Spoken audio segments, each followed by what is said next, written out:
let's catch you up to speed with Netflix Arcane Act 1. Arcane dropped last week, which y'all probably know because the show's marketing team is insane in posting it everywhere. I see ads for Arcane literally everywhere, which they did a really amazing job. Whether or not you play League of Legends or know of it, or you don't know anything about it, I'm here to explain to you exactly what you need to know and what's going on in Act 1.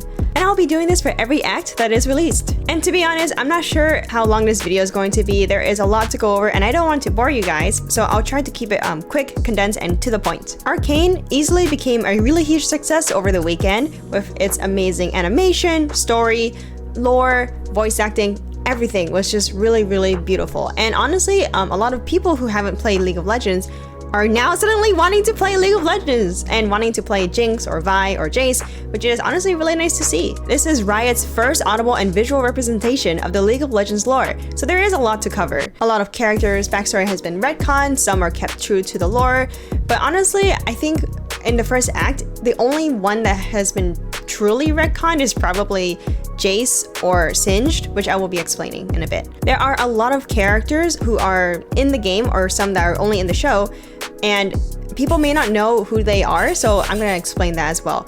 Just a heads up, there will be major spoilers when I'm covering this for episode 1 through 3, so if you haven't watched Act 1, please do, or if you don't care, then go ahead and listen through, but I'm already giving you your warning. Major spoilers. So basically, the show exists in Runeterra that's separated in 2 continents. There's Valorant and Shurima, with Piltover and Zaun, the 2 major settings in the show, existing on Valorant. Basically, these 2 cities used to exist together, and one city, which is Piltover, is flourishing with success and wealth and favoring in technology, whereas the other is sunken underneath below with smog and toxicity, and it creates a rift between the 2 and causes a civil war. Piltover focuses on technology and progressing in science, whereas Zaun focuses on the darker aspect of the technology, like alchemy and magic, which is looked down upon by Piltover. This leads to the creation of Hextech, which is the art of merging magic with technology by harnessing the power of rare crystals, which we see Jace doing in the show. The violence that happens between Piltover and Zaun isn't some just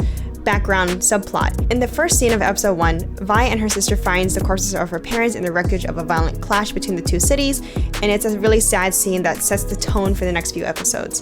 Basically, in Act 1, you get to see Vi, Powder, who is also known as Jinx later on. We see Clagger and Milo going into a heist to break into an office that's located in Piltover. We soon find out this is Jace's office, where they're just going in and trying to steal a lot of stuff to bring back to Zaun to help get some money or whatever. Powder goes along, and we can already see in the first episode that she's struggling to catch up with them. She's not as strong as the rest, and this already shows that the majority of the group kind of sees Powder as like a weight to their mission or whatever. We can see that Vi is meant to be like an example for the 3 other kids, as she is the oldest. Vander is very strict of her and telling her like you have to know how to lead and all that stuff, but because they got into trouble, Vi is now stuck figuring out how to lead her friends. Powder is struggling with acceptance in her friend group and feeling that she's useless and that she is always quote-unquote jinxing their mission every single time, with Vi as her only person who supports her and encourages her to keep trying and that she is ready and that she is enough, which unfortunately gets backfired in the last episode,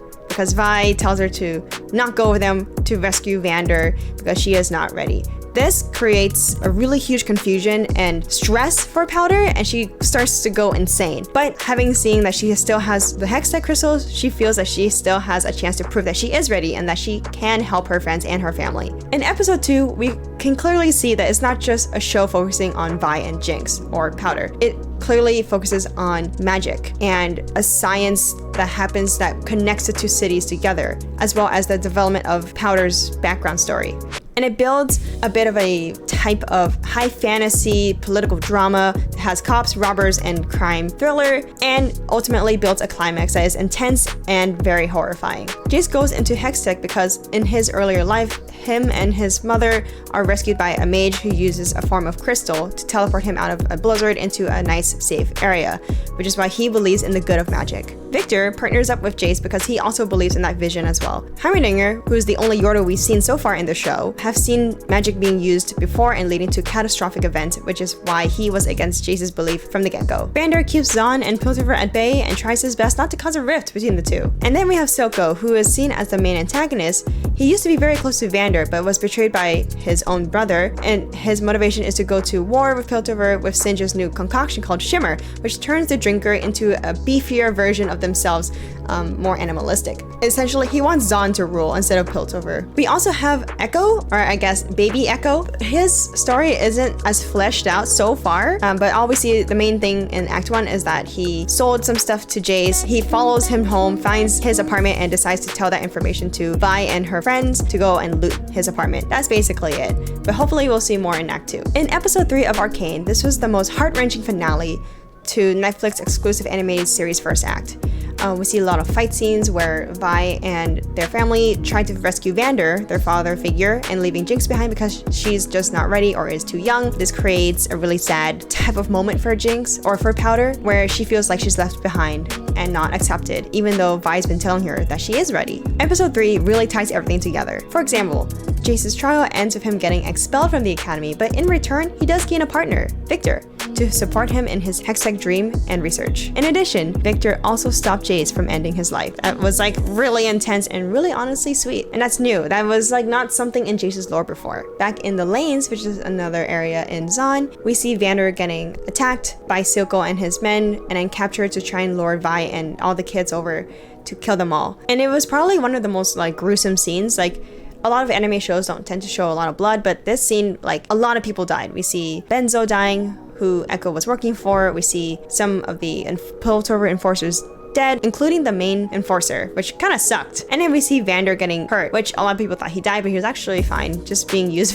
for hostage. And all this happens while Vi and Echo watch helplessly. We also see a little bit more of Silko'S backstory, where he was abandoned by Vander, which leaves him like struggling for his life while he was drowning down. And we don't know exactly what happened between the two, but this kind of shows a parallel brothers, and it parallels with Vi and Powder being betrayed as sisters. And then back in Piltover, we see Jace and Victor beginning their partnership and working to turn their Hextech dream into a reality. They want to bring magic into the hands of the people who help make the world a better place. The rest of Arcane, episode 3, centers around Vi, Powder, Milo, and Clagger's attempt to rescue Vander from Silko's clutches.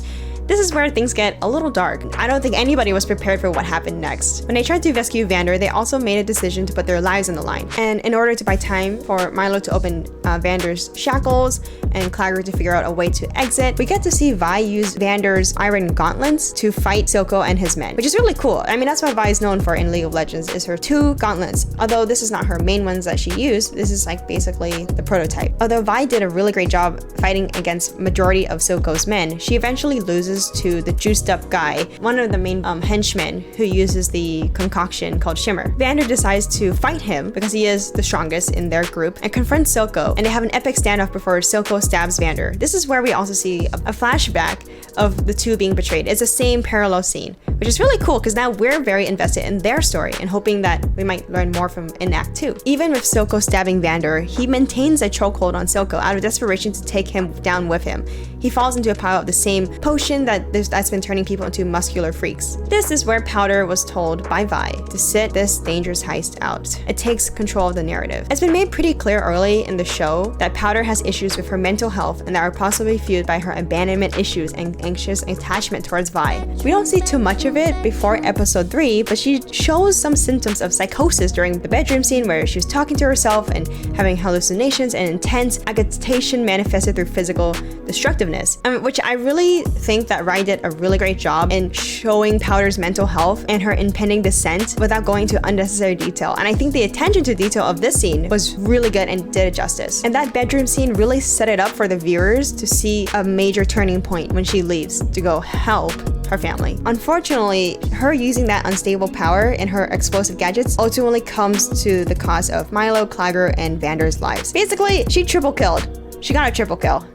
Nice. Powder is horrified at the scene, created by her own actions, and quickly trumped by the fear and frustration felt by Vi's angry and hateful reaction. This scene was very sad, especially when she said, "You did this?" It shocked both of them, and it begins the rift. And I think what shocked a lot of people was when Vi, hit her, and that's it made people really take sides, because we understand Vi's frustration and sadness of going through this whole thing where they could have had a successful escape, which was ultimately jinxed by Powder. And now we see Powder feeling guilty that she caused this when she was only trying to help. She only had good intentions. She wasn't trying to kill anybody. The two separate, Powder being left behind with Vander's dead body and Vi going into a dark alleyway where she gets knocked out by a Piltover enforcer trying to save her life. And then Silko shows up and takes in Powder. And this scene was very interesting because Silko asked her where Powder's sister was.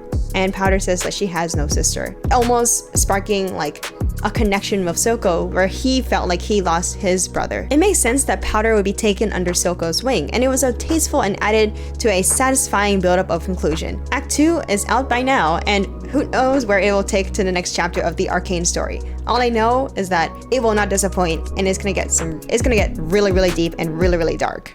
And I'm honestly really excited. And that's pretty much it. That is the story that we know of so far. And honestly, I really enjoy it. I think it's super good. I've seen nothing but really positive reviews from everyone, including the people who have not played League of Legends or even know about League of Legends. It did get convoluted at times, especially during episode 2, because it followed like 6 different storylines.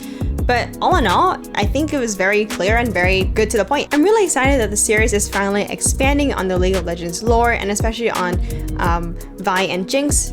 You know, they're one of my 2 favorite characters, so I'm just excited to see what Act 2 and 3 has to offer. And finally, we get to see a universe that is canon lore to these characters. And hopefully it will be continued to be expanded upon too. But anyways, that's it from me. I hope you enjoyed the video. Don't forget to leave a like and subscribe, and I'll see you guys in the next video. Bye!